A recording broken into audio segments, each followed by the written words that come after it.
Salut, c'est Jen et bienvenue sur ma chaîne Jen Fitness pour un nouvel épisode.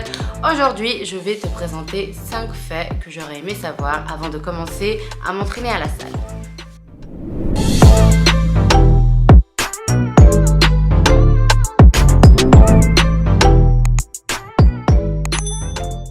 Hello, bienvenue à toi. Hello et bienvenue pour ce nouvel épisode. Comme tu sais, sur ma chaîne, j'aborde tous des sujets qui sont en lien avec l'entraînement, la nutrition et le bien-être de façon générale. Donc si c'est des sujets qui t'intéressent, je t'invite déjà à t'abonner à ma chaîne. Aujourd'hui, on va parler de 5 faits que j'aurais aimé savoir avant de commencer à m'entraîner à la salle. Pourquoi j'aurais aimé savoir ces faits? Pour pas perdre de temps, pour avoir des gains et pour pouvoir faire n'importe quoi avec la nourriture. Et toi que tu dors. Une des premières choses que j'aurais aimé savoir avant de commencer à la salle, c'est l'importance de l'échauffement et surtout de la mobilité articulaire. Je pense qu'on a tous fait l'erreur une fois de débarquer à la salle, on se dit ok aujourd'hui c'est les jambes, bim on va direct dans la cage à squat et on s'échauffe sur les squats. Oh! Enfin pas vraiment, échauffez-vous sur les squats, mais la santé articulaire c'est la base de la pyramide, c'est parce qu'on a des articulations en bonne santé, qu'on a des amplitudes de mouvement complètes, qu'on peut s'entraîner sans risque et exploiter l'entièreté de ses articulations. Pourquoi est-ce que je parle de ça? Parce qu'on voit trop souvent des gens qui forcent, qui n'ont typiquement pas la mobilité articulaire de faire simplement overhead press, mais qui vont continuer à forcer. Il y a des compensations, il y a des tendinites, il y a des blessures. Bref, la mobilité articulaire, c'est la base de la santé, c'est la base de votre entraînement et c'est la base de la longévité. Donc s'il y a quelque chose que j'aurais adoré savoir il y a 5 ans, c'est de passer plus de temps là-dessus. Au jour d'aujourd'hui, je la pratique tous les jours. Je l'utilise avec tous mes clients, j'ai des améliorations à tous les niveaux.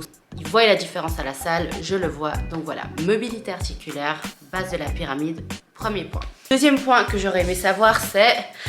Arrête de changer d'entraînement à chaque fois que tu vas à la salle, Jen. Non mais alors si je vous explique, un entraînement de fitness pour moi il y a 5 ans. Basically, c'était me ramener à la salle. Pendant que je changeais dans les vestiaires, je me disais bon, qu'est-ce que je vais faire aujourd'hui?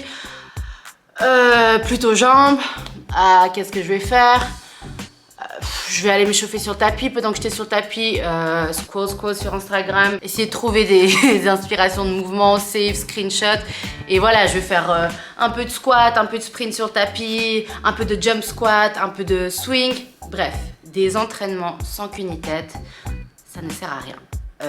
S'il y a quelque chose que j'aurais aimé savoir il y a 5 ans, c'est qu'on veut une structure d'entraînement et surtout qu'on ne veut pas changer ses entraînements toutes les fois.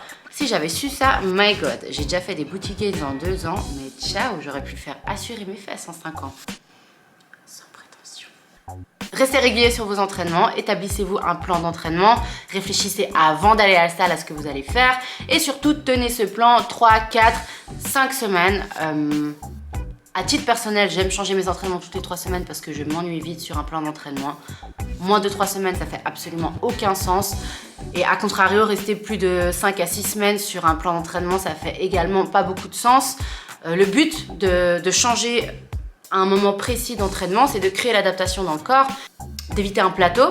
Changer trop souvent ne va pas permettre au corps de créer l'adaptation et à contrario, rester trop longtemps sur un plan fait qu'à un moment on va juste s'habituer et qu'il n'y aura plus de gains, de progression, peu importe qu'on parle de progression physique, de force, d'endurance, performance.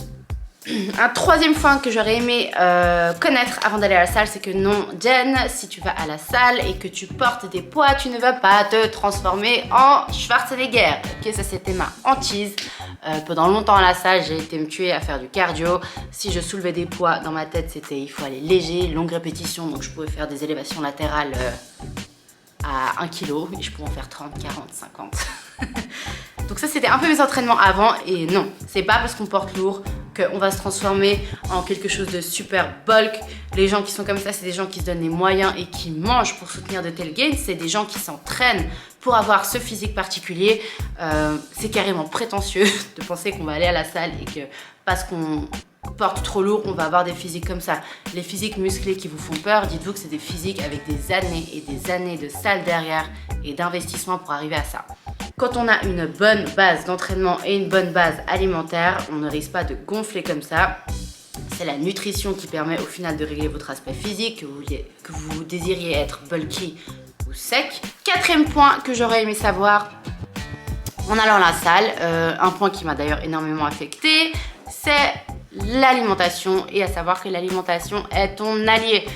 J'ai toujours pensé que, ok, je vais à la salle, je me donne à fond, j'ai envie que les résultats se voient et du coup, déficit calorique, je veux moins manger, régime.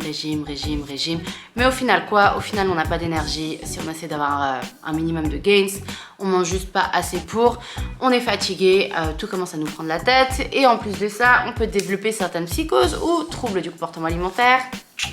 Donc voilà, ça c'est quelque chose que j'aurais vraiment aimé savoir. J'aurais aimé qu'on m'explique l'alimentation c'est du fuel, c'est du carburant pour mon entraînement. C'est ce qui va me permettre de mieux faire, de mieux performer, d'avoir la pêche, d'assumer mes entraînements et que même en mangeant à maintien sans faire de déficit calorique, on peut déjà faire une énorme différence. On a un invité, Et enfin, le dernier point que j'aurais aimé savoir avant de commencer à la salle, le 5e point, c'est acheter un chien, comme ça vous marchez assez chaque jour. Le dernier point que j'aurais aimé savoir en commençant à la salle, c'est qu'il ne suffit pas juste d'augmenter ses poids pour avoir ce qu'on appelle une surcharge progressive. À un moment, si on reste tout le temps sur un même rep scheme, donc si par exemple vous partez de l'idée que vous allez faire du 12 à 15 répétitions et que vous restez sur ce schéma de 4, 7, 12 à 15 répétitions sur X semaines, X mois, mais que tout ce que vous faites c'est augmenter les poids, à un moment ça ne va pas suffire. Il suffit pas juste de changer les poids pour choquer le corps et créer l'adaptation.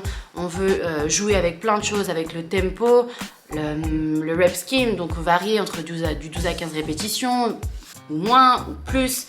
On veut utiliser le temps sous tension. Il y a plein de variantes qui rentrent en compte dans la création d'un bon programme et qui sont nécessaires pour des gains. Ok, on veut pas juste monter les poids. Si c'était juste ça, ça serait facile. On passerait pas des années à étudier la programmation. Donc voilà, c'était les 5 points que j'aurais aimé connaître avant de commencer la salle. Je pense que si je les avais connus, appris il y a 5-6 ans, mon approche aurait été complètement différente. Les résultats auraient aussi été complètement différents et je me serais peut-être évité 2-3 troubles alimentaires au passage, ce qui aurait été plutôt agréable et sympa. Mais bon, toute expérience est bonne à prendre. Sur ce, je vous souhaite une bonne journée, soirée, nuit, après-midi. Des bisous et on se voit dans une semaine pour une prochaine vidéo.